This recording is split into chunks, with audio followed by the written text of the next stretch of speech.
Hi friends, me for you ടെക്കിൻ്റെ മറ്റൊരു വീഡിയോയിലേക്ക് ഏവർക്കും സ്വാഗതം. ഇന്നത്തെ ഈ വീഡിയോയിലൂടെ പറയുന്നത് KCB ഓണർഷിപ്പ് ചേഞ്ച് എങ്ങനെ ഓൺലൈനിലൂടെ ആപ്ലിക്കേഷൻ കൊടുക്കാം എന്നതിനെക്കുറിച്ചാണ്. വീഡിയോ ആദ്യ അവസാനം മുഴുവനായും കണ്ടാൽ മാത്രമേ എന്തെല്ലാം ഡോക്യുമെൻറ്റ്സ് ആണ് ഇതിൻ്റെ അകത്ത് വേണ്ടതെന്നും ഏതെല്ലാം സാഹചര്യത്തിലാണ് ഇങ്ങനെ ഉടമസ്ഥാവകാശം മാറ്റി തരുന്നതെന്നും വിശദമായി മനസ്സിലാക്കണമെങ്കിൽ നിങ്ങൾ സ്കിപ്പ് ചെയ്യാതെ മുഴുവനായും കാണാൻ ശ്രമിക്കുക. KCBയുടെ ഈ സർവീസ് നമുക്ക് സിമ്പിളായിട്ടുള്ള 3 സ്റ്റെപ്പിൽ ചെയ്യാവുന്നതാണ്. ഏതൊക്കെയാണ് 3 സ്റ്റെപ്പ്? 1 രജിസ്ട്രേഷനാണ്, 2 ഓൺലൈൻ ആപ്ലിക്കേഷനാണ്, 3 പേയ്മെൻറ്റാണ്. ഈ 3 സ്റ്റെപ്പിലൂടെ ഏറ്റവും സിമ്പിളായിട്ട് തന്നെ നമുക്ക് ഈ സർവീസ് ചെയ്യാവുന്നതാണ്. നിങ്ങൾക്ക് മൊബൈലിലും ഇത് ചെയ്യാവുന്നതാണ്. ഏതെല്ലാം സാഹചര്യത്തിലാണ് ഇത് അനുവദിക്കുന്നത്? 1 വസ്തു വിൽപ്പന, കൈമാറ്റം എന്നിവ നടക്കുമ്പോഴും, 2 അനന്തരാവകാശിക്ക് കൈമാറുമ്പോഴുമാണ് ഇങ്ങനെ ഉടമസ്ഥാവകാശം നമ്മൾ ചെയ്യുന്നത്. ഇങ്ങനെ ഒരാളിൽ നിന്ന് മറ്റൊരാളിലേക്ക് ഈ ഉടമസ്ഥാവകാശം കൈമാറുമ്പോൾ പ്രത്യേകം ശ്രദ്ധിക്കേണ്ടത് KCBയിൽ യാതൊരുവിധ ബില്ല് ഡ്യൂവും നിങ്ങൾക്ക് കാണുവാൻ പാടില്ല. അങ്ങനെ എന്തെങ്കിലും ഉണ്ടെങ്കിൽ അത് ആ ബിൽ ഡ്യൂ എല്ലാം അടച്ച് രസീത് കൈപ്പറ്റേണ്ടതാണ്. എന്തെല്ലാം രേഖകളാണ് നിങ്ങളുടെ കൈവശം ഉണ്ടായിരിക്കേണ്ടത്? മരണശേഷം അനന്തരാവകാശിക്ക് അത് കൈമാറ്റം ചെയ്തെടുക്കാൻ വേണ്ടി ലീഗൽ ഹെയർഷിപ്പോ സസഷൻ സർട്ടിഫിക്കറ്റോ ഹാജരാക്കണം. അതുപോലെ കൈമാറ്റം ചെയ്യപ്പെടുമ്പോൾ വേണ്ട പ്രത്യേക ഡോക്യുമെൻ്റ് എന്ന് പറയുന്നത് ഓണർഷിപ്പ് സർട്ടിഫിക്കറ്റാണ്. ആ സർട്ടിഫിക്കറ്റ് തദ്ദേശ സ്വയംഭരണ സ്ഥാപനത്തിലെ ഓണർഷിപ്പ് തെളിയിക്കുന്ന സർട്ടിഫിക്കറ്റ് ആവാം, അതുപോലെ തന്നെ വില്ലേജിൽ നിന്ന് ലഭിക്കുന്ന പൊസഷൻ സർട്ടിഫിക്കറ്റ് ആവാം, അതുപോലെ ലാൻഡ് ടാക്സ് റെസിപ്റ്റ് ആവാം. ഇതിലേതെങ്കിലും ഒന്ന് കൊടുക്കേണ്ടതാണ്. വാടകക്കാരാണെങ്കിൽ വാടകക്കാരുടെ പേരിലേക്കാണ് മാറ്റുന്നതെങ്കിൽ ആ വാടക ചീട്ടിൻ്റെ പകർപ്പ് ഹാജരാക്കേണ്ടതാണ്. ഇനി എങ്ങനെയാണ് ഓൺലൈനിലൂടെ അപേക്ഷ സമർപ്പിക്കുന്നതെന്ന് വിശദമായി തന്നെ ഈ വീഡിയോയിലൂടെ നിങ്ങൾക്ക് മനസ്സിലാകും. അതിനുശേഷം വിശദമായി വീഡിയോ കണ്ടതിന് ശേഷം മാത്രം നിങ്ങൾ സ്വന്തമായിട്ട് ഓൺലൈനിൽ അപേക്ഷ സമർപ്പിക്കാൻ ശ്രമിക്കുക. നമുക്ക് വീഡിയോയിലേക്ക് കിടക്കാം. ആദ്യം ഒരു ബ്രൗസർ ഓപ്പൺ ചെയ്യുക.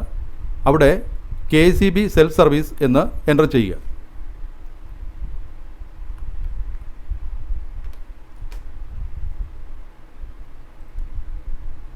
അപ്പോൾ അവിടെ ആദ്യം വന്നിരിക്കുന്ന KCB ഓൺലൈൻ, അവിടെ ആദ്യം വന്നിരിക്കുന്ന ആ ലിങ്കിൽ തന്നെ ക്ലിക്ക് ചെയ്യുക. അപ്പോൾ ഇങ്ങനെ ഒരു പോപ്പപ്പ് വന്നു. ഇതൊരു ക്ലോസ് ചെയ്യുക. ഇവിടെ നമുക്ക് യൂസർ ഐ ഡിയും പാസ്വേഡും ഉണ്ടെങ്കിൽ നമ്മൾ സൈനിങ് ചെയ്ത് മുന്നോട്ട് പോകാവുന്നതാണ്.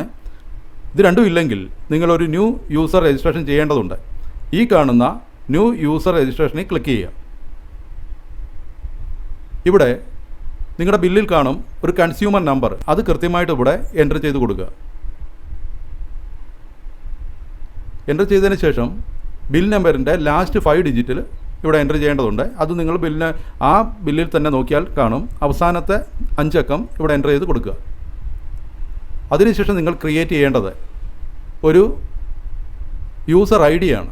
ആ യൂസർ ഐ ഡി ഇവിടെ നിങ്ങൾക്ക് ആപ്റ്റായിട്ടുള്ള ഒരു യൂസർ ഐ ഡി ഇവിടെ എൻ്റർ ചെയ്യുക. അതിനുശേഷം നിങ്ങൾക്ക് ഒരു പാസ്വേഡ് ക്രിയേറ്റ് ചെയ്യുക. ആദ്യം പാസ്വേഡ് ക്രിയേറ്റ് ചെയ്യുക. അതിനുശേഷം കൺഫേം പാസ്വേഡ് കൊടുക്കുക. ഇത്രയും ചെയ്തതിന് ശേഷം താഴോട്ട് വന്നാൽ നമ്മളിവിടെ സ്റ്റാർ ഇട്ടതൊക്കെയാണ് കമ്പൾസറി. അതുകൊണ്ട് സ്റ്റാർ ഇടാത്ത ഭാഗം നോക്കണ്ട. ഇവിടെ നൈം എന്നുള്ളിടത്ത് നിങ്ങളുടെ പേര് കൊടുക്കുക. കമ്പൾസറി ആയിട്ടും ഒരു ഇമെയിൽ ID ഇവിടെ കൊടുക്കുക. അതുപോലെ തന്നെ മൊബൈൽ നമ്പർ. ഈ മൊബൈൽ നമ്പറിലേക്കായിരിക്കും പിന്നീടുള്ള നിങ്ങളുടെ KCB എന്നുള്ള മെസ്സേജുകളും മറ്റ് കാര്യങ്ങളും എല്ലാം വരുന്നത്, ബിൽ തുകയും എല്ലാം വരുന്നത്. അത് പ്രത്യേകം ശ്രദ്ധിക്കുക. അതിനുശേഷം ഈ താഴെ കാണുന്ന വെരിഫിക്കേഷൻ കോഡ് അവിടെ ഈ എൻ്റർ ചെയ്യേണ്ട ഭാഗത്ത് കൃത്യമായി എൻ്റർ ചെയ്ത് കൊടുക്കുക. എന്നിട്ട് നിങ്ങൾ രജിസ്റ്റർ ചെയ്യുക. ഇതാണ് രജിസ്ട്രേഷൻ ഭാഗം എന്നുള്ള 1ാം ഭാഗം. അപ്പോൾ നമുക്ക് പഴയ ഭാഗത്തേക്ക് തന്നെ വന്നു. ഈ പോപ്പപ്പ് ക്ലോസ് ചെയ്യാം. വീണ്ടും നമ്മുടെ ഇവിടെ യൂസർ ഐ ഡി നമ്മൾ നേരത്തെ എഴുതി വെച്ചിരുന്ന ആ യൂസർ ഐ ഡിയും പാസ്വേഡ് ഇവിടെ കൊടുത്ത് സൈനിങ് ചെയ്ത് മുന്നോട്ട് പോകുക.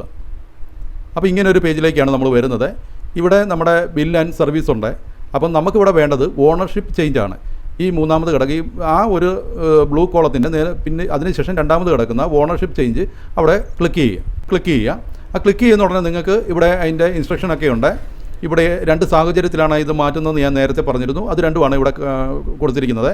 അതുപോലെ തന്നെ ഇവിടെ 2ാമത് ഈ ഓണർഷിപ്പ് ഏറ്റവും മുകളിൽ ഓണർഷിപ്പ് ചേഞ്ചിൻ്റെ തൊട്ടിപ്പുറത്ത് ഈ ആപ്ലിക്കേഷൻ സ്റ്റാറ്റസ് ഉണ്ട്. അവിടെ ക്ലിക്ക് ചെയ്താൽ നിങ്ങളുടെ കൺസ്യൂമർ നമ്പറും ഈ കിട്ടുന്ന ഇപ്പോൾ ഓൺലൈനായിട്ട് നമ്മൾ ചെയ്യുമ്പോൾ കിട്ടുന്ന ആപ്ലിക്കേഷൻ ഐ ഡിയും വെച്ചാൽ നമുക്കിതിൻ്റെ സ്റ്റാറ്റസ് ചെക്ക് ചെയ്യാം. ഈ ലെവലിലൂടെ ചെക്ക് ചെയ്യാം. അതുപോലെ തന്നെ ഈ ഓണർഷിപ്പ് ചേഞ്ചിനുള്ള ഇൻസ്ട്രക്ഷനാണ് പിന്നീട്. അവിടെ ഇത് വിശദമായിട്ടുള്ള ഇൻസ്ട്രക്ഷൻ ഇവിടെ കൊടുത്തിട്ടുണ്ട്. ആ ഇൻസ്ട്രക്ഷൻ എല്ലാം കൃത്യമായിട്ട് വായിച്ചു നോക്കുക. അവിടെ നമ്മളുടെ ഫോട്ടോ പതിച്ച ഏത് ID കാർഡും നമുക്ക് യൂസ് ചെയ്യാം.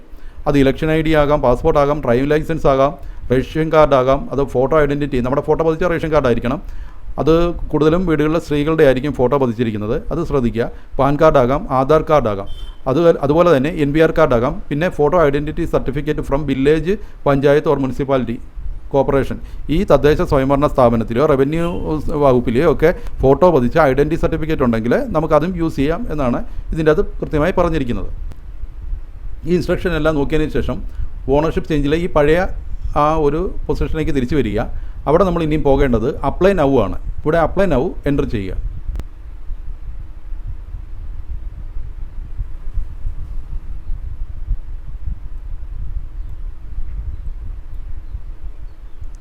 അപ്ലൈ നൗ എൻ്റർ ചെയ്തതിന് ശേഷം ടൈപ്പ് ഓഫ് ഓണർഷിപ്പ് ചേഞ്ച് ഇവിടെ ചോദിക്കുന്നുണ്ട്. അത് ഇവിടെ കൊടുക്കുന്നുണ്ട്. ചേഞ്ച് ഇൻ ലീഗൽ ഹെയർ ആണോ എന്ന് ചോദിക്കുന്നുണ്ട്. അനന്തരാവകാശം സംബന്ധിച്ചുള്ള സർട്ടിഫിക്കറ്റ്, അതിൻ്റെ ഉടമസ്ഥാവകാശം മാറ്റുന്നതിലാണോ, രണ്ടാമത് സെയിൽ എന്നുള്ളത് ക്ലിക്ക് ചെയ്യാണ്. അപ്പം റീസൺ ഫോർ ട്രാൻസ്ഫർ എന്ന് പറയുന്നൊരു ക്വസ്റ്റ്യൻ ഇപ്പുറത്തുണ്ട്, അത് സെലക്ട് ചെയ്യുക. അവിടെ ചേഞ്ച് ഓണർഷിപ്പ് ഓഫ് ബിൽഡിംഗ്, അതുപോലെ നേച്ചർ ഓഫ് ട്രാൻസ്ഫർ ചോദിക്കുന്നുണ്ട്. അത് സെയിലാണോ ഏതാണെന്ന് വിശദമായിട്ട് ചോദിക്കുന്നുണ്ട്. അതേസാണ് അങ്ങനെ കൊടുക്കാം. ഇവിടെ ഞാൻ സെയിൽ കൊടുക്കുന്നു. അതിനുശേഷം നെയിം ഓഫ് ദ ആപ്ലിക്കൻറ്റിൻ്റെ പേര് ഇവിടെ കൃത്യമായി എൻ്റർ ചെയ്ത് കൊടുക്കുക. ഇതൊരു ഓർഗനൈസേഷന് വേണ്ടിയാണോ എന്ന് ചോദിക്കുന്നുണ്ട്. അവിടെ നോ കൊടുക്കുക. എന്ന് വെച്ചാൽ ഇത് വീട്ടാവശ്യത്തിനല്ല, മറ്റ് ഓർഗനൈസേഷൻ, മറ്റ് സ്ഥാപനങ്ങളൊക്കെ, ക്ലബ്ബുകൾ, അതുപോലെയുള്ള ഓർഗനൈസേഷൻ പരമായ സ്ഥാപനങ്ങൾക്കൊക്കെ ആണെങ്കിലാണ് അവിടെ യെസ് കൊടുത്ത് മുന്നോട്ട് പോകേണ്ടത്. ഇവിടെ ഞാൻ ഗാർഹിക ആവശ്യത്തിനായതുകൊണ്ട് അവിടെ നോ കൊടുക്കുന്നു. സ്റ്റാറ്റസ് ഓഫ് ആപ്ലിക്കൻറ്റിൻ്റെ സ്റ്റാറ്റസ് ആണ് ഇവിടെ. അദ്ദേഹം ടെനൻ്റ് ആണോ ഓണറാണോ എന്നാണ് ചോദിക്കുന്നത്. ടെനൻ്റ് എന്ന് പറഞ്ഞാൽ വാടകക്കാരനാണെങ്കിൽ വാടക ചീട്ടൊക്കെ ഹാജരാക്കേണ്ടതുണ്ട്. ഇത് ഓണറാണ്, അപ്പോൾ ഓണർ എന്നുള്ള കൊടുക്കുന്നു. അതുപോലെ തന്നെ നമ്മുടെ അഡ്രസ്സ് കൃത്യമായിട്ട് ഇവിടെ അഡ്രസ്സ് കൊടുക്കേണ്ടതാണ്. അതിനുശേഷം ഡിസ്ട്രിക്റ്റ്, പിൻകോഡ്, അതുപോലെ തന്നെ വില്ലേജ് സെലക്ട് ചെയ്ത് കൊടുക്കുക. ഏത് വില്ലേജ് ആണെന്നുള്ളത് കൊടുക്കുക. അതുപോലെ തന്നെ ലോക്കൽ ബോഡി അത് കൃത്യമായിട്ട് എൻ്റർ ചെയ്ത് കൊടുക്കുക. അതുപോലെ സർവേ നമ്പർ, ഈ സർവേ നമ്പർ എന്ന് പറയുന്നത് നമ്മുടെ ലാൻഡ് ടാക്സിൽ കൃത്യമായിട്ട് കാണും. ആ സർവേ നമ്പറാണ് ഇവിടെ, വസ്തുവിൻ്റെ സർവേ നമ്പർ ഇവിടെ എൻ്റർ ചെയ്ത് കൊടുക്കുക. അതുപോലെ ബിൽഡിങ്ങിനൊരു നമ്പർ കാണും. ആ ബിൽഡിംഗ് നമ്പർ ഇവിടെ പഞ്ചായത്തിൽ നിന്നൊക്കെ കിട്ടിയിരിക്കുന്ന, തദ്ദേശ സ്വയംഭരണ സ്ഥാപനത്തിൽ നിന്ന് കിട്ടിയിരിക്കുന്ന ഒരു ബിൽഡിംഗ് നമ്പറാണ്. ആ ബിൽഡിംഗ് നമ്പർ ഇവിടെ എൻ്റർ ചെയ്യുക. അതിനുശേഷം ആ ഇമെയിൽ ID, നിങ്ങൾ നേരത്തെ ചെയ്ത ഇമെയിൽ ID ഇവിടെ ഒന്നും കൂടെ എൻ്റർ ചെയ്യുക. അതിനുശേഷം നിങ്ങളുടെ ഫോൺ നമ്പർ ഇവിടെ എൻ്റർ ചെയ്യുക.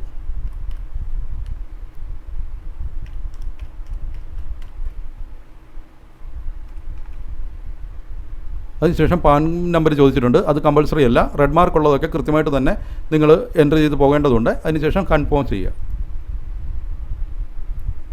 അപ്പോൾ ഇങ്ങനെ ഒരു പേജിലേക്കായിരിക്കും നിങ്ങൾ വരുന്നത്. ഇവിടെ പ്രൂഫ് ഓഫ് ഐഡൻറ്റിറ്റി, അത് നിങ്ങൾക്ക് ഏത് വേണമെങ്കിലും തിരഞ്ഞെടുക്കാം. ഇവിടെ ഞാൻ മുമ്പേ പറഞ്ഞിരുന്നു. ഇപ്പോൾ ഇവിടെ ഞാൻ ആധാർ കാർഡ് തിരഞ്ഞെടുക്കുന്നു. ഇവിടെ ആധാർ കാർഡ് തിരഞ്ഞെടുത്തതിന് ശേഷം അത് നമ്മൾ സ്കാൻ ചെയ്ത് അപ്ലോഡ് ചെയ്യേണ്ടതാണ്. അതുപോലെ തന്നെ നമ്മുടെ ഒരു ഫോട്ടോഗ്രാഫ്, ആപ്ലിക്കൻറ്റിൻ്റെ ഫോട്ടോഗ്രാഫ്, അത് ഇവിടെ സ്കാൻ ചെയ്ത് വെക്കണം. അതും നമുക്ക് ബ്രൗസ് ചെയ്ത് അപ്ലോഡ് ചെയ്ത് കൊടുക്കേണ്ടതാണ്. അതിവിടെ കൃത്യമായിട്ട് അതും ചെയ്യുക. അതിനുശേഷം പ്രൂഫ് ഓഫ് ഓണർഷിപ്പ്, അത് ഏതാണോ പ്രൂഫ് ഓഫ് ഓണർഷിപ്പ് നിങ്ങൾ സമർപ്പിക്കുന്നത്, അത് നമുക്ക് ലാൻഡ് ടാക്സ് പേയ്മെൻറ്റ് റെസിപ്റ്റ് ആണെങ്കിൽ ഏറ്റവും താഴെയുണ്ട്. അത് റവന്യൂ അതോറിറ്റി തന്നിരിക്കുന്ന ലാൻഡ് ടാക്സ് റെസിപ്റ്റാണ്. അത് ക്ലിക്ക് ചെയ്ത് ലാൻഡ് ടാക്സ് റെസിപ്റ്റ് ഇവിടെ എൻ്റർ ചെയ്ത് കൊടുക്കുക. അതിനുശേഷം consent four transfer the security deposit. ഈ സെക്യൂരിറ്റി ഡിപ്പോസിറ്റ്, ഇപ്പോൾ നമ്മൾ ഒരാൾക്ക് ഇതൊരു വിൽപ്പനയാണ്, അപ്പോൾ ആ വിൽപ്പനയിൽ ആ സെക്യൂരിറ്റി ഡിപ്പോസിറ്റ് പിന്നെ പഴയ മുൻ ഓണറിൻ്റെ പേരിലായിരിക്കും കിടക്കുന്നത് KCBയിൽ. ആ ഡിപ്പോസിറ്റ് നമ്മുടെ പേരിലേക്ക് മാറ്റണമെങ്കിൽ അദ്ദേഹത്തിൻ്റെ ഒരു കൺസെൻറ്റ് ലെറ്റർ വേണം. അതൊരു വെള്ള പേപ്പറിൽ ആ ലെറ്റർ എഴുതി വാങ്ങി അത് നമുക്ക് സമർപ്പിച്ചാൽ മതി. അപ്പം അത് സമർപ്പിച്ച് അത് അപ്ലോഡ് ചെയ്ത് കൊടുക്കുക. അതിനുശേഷം കൺഫേം ചെയ്യുക.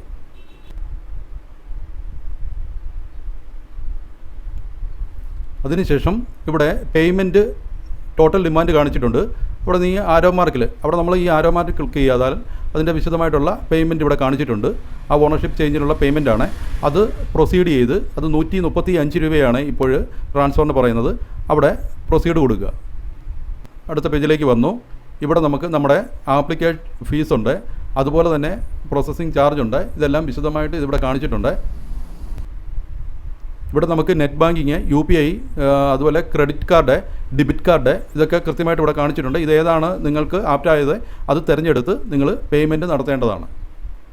അതിനുശേഷം ഈ പേയ്മെൻറ്റ് ചെയ്ത് കഴിയുമ്പം നിങ്ങൾക്കൊരു അതിൻ്റെയുള്ള റെസിപ്റ്റും ഒരു ആപ്ലിക്കേഷനും നിങ്ങൾക്ക് കിട്ടുന്നതാണ്. അതിൻ്റെ അകത്ത് ആപ്ലിക്കേഷൻ നമ്പർ കാണും.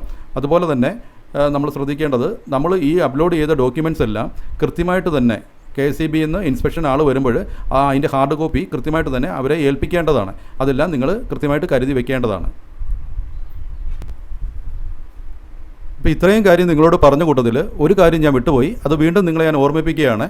നമ്മുടെ ആപ്ലിക്കേഷൻ നമ്പർ അതിന് മുന്നേ ഒന്ന് നോട്ട് ചെയ്ത് വെക്കേണ്ടതുണ്ട്. ഞാൻ ആ ഫീസ് അടയ്ക്കുന്ന പ്രൊസീജിയറിലോട്ട് പോയിട്ടില്ല. കാരണം നിങ്ങളെ കാണിച്ചു തരാൻ വേണ്ടിയാണ് ഇത്രയും ചെയ്തത്. അപ്പോൾ നമുക്ക് എങ്ങനെ ആപ്ലിക്കേഷൻ നമ്പർ അഥവാ ഇങ്ങനെ മിസ്സായി പോവുക, അല്ലെങ്കിൽ നിങ്ങൾക്ക് പേയ്മെൻറ്റ് നടത്തിയതിന് ശേഷം നിങ്ങൾക്ക് ആകെ വരുന്ന റെസിപ്റ്റിൽ ആപ്ലിക്കേഷൻ നമ്പർ കാണുന്നതാണ്. അഥവാ എന്തെങ്കിലും നിങ്ങൾക്ക് അതിനകത്ത് ബുദ്ധിമുട്ടുണ്ടായാൽ ആ ആപ്ലിക്കേഷൻ നമ്പർ വെച്ച് സ്റ്റാറ്റസ് നോക്കാൻ വേണ്ടി നമ്മൾ ഇതുപോലെ ലോഗൗട്ട് ചെയ്തോ ലോഗിൻ ചെയ്ത് കയറി ഇങ്ങനൊരു പേജിലേക്കായിരിക്കും വരുന്നത്. ഈ പേജിലേക്ക് വരുമ്പോൾ ഇവിടെ താഴെ നിങ്ങൾക്ക് കാണാം യുവർ ലാസ്റ്റ് ആപ്ലിക്കേഷൻ ഡീറ്റെയിൽസ്. അവിടെ ഞാനൊന്ന് മാർക്ക് ചെയ്യാം. യുവർ ലാസ്റ്റ് ആപ്ലിക്കേഷൻ ഡീറ്റെയിൽസ് എന്നുണ്ട്. അത് നിങ്ങളുടെ അതിൻ്റെ വലതുവശത്ത് കാണുന്ന ആരോ മാർക്കിൽ ക്ലിക്ക് ചെയ്യുവാണെങ്കിൽ ഇവിടെ നമ്മുടെ കൺസ്യൂമർ നമ്പരും ആപ്ലിക്കേഷൻ നമ്പരും ഇവിടെ കൃത്യമായിട്ട് കാണിക്കുന്നുണ്ട്. അതിൻ്റെ ഡേറ്റും ആപ്ലിക്കേഷൻ സ്റ്റാറ്റസും ഒക്കെ ഇവിടെ കാണിക്കുന്നുണ്ട്. ഇവിടെ ആപ്ലിക്കേഷൻ സ്റ്റാറ്റസ് പെൻഡിങ് ആയിട്ടാണ്. അത് ഞാൻ പേയ്മെൻറ്റ് അടിച്ചിട്ടില്ല. പെൻഡിങ് പേയ്മെൻ്റ് എന്ന് വിശദമായിട്ട് അത് കാണിച്ചിട്ടുണ്ട്. സർവീസ് എന്താണെന്ന്, ഓണർഷിപ്പ് ചേഞ്ച് ആണെന്നും കാണിച്ചിട്ടുണ്ട്. അതിൻ്റെ പ്രിൻറ്റ് അത് നൽകിയിട്ടില്ലെന്നുമുണ്ട്. അപ്പം നമുക്കിത് വിശദമായിട്ട് ഇങ്ങനെ കാണുകയും ചെയ്യാം.